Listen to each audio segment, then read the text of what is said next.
আজকে তোমাদের সাথে শেয়ার করব পোস্ত সর্ষে ইলিশ। ফ্রিজে যেইটুকু ইলিশ মাছ ছিল সেইটুকু ইলিশ মাছ দিয়েই রান্না করতে হলো, কারণ দুদিন ধরে যে বৃষ্টি হচ্ছে বাইরে বেরোনো যাচ্ছে না।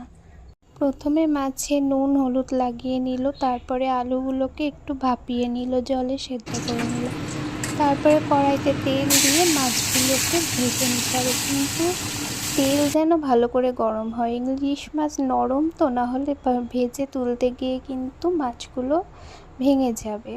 ইলিশ মাছগুলো ভাজা হতে হতে মশলাটা বানিয়ে নিই। প্রথমে মিক্সি বোলে পোস্ত দিয়ে দেওয়া হলো, তারপর সর্ষে, সাদা সর্ষে, তারপর কালো সর্ষে আর কাঁচা লঙ্কা দিয়ে মশলাটা করে নেবে।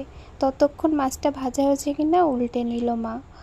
তো মাছটা ভাজার পর তুলে নিয়ে যেই সিদ্ধ করে রাখা আলুগুলো ছিল ওই আলুগুলোকে কিন্তু ভেজে নিতে হবে একটু।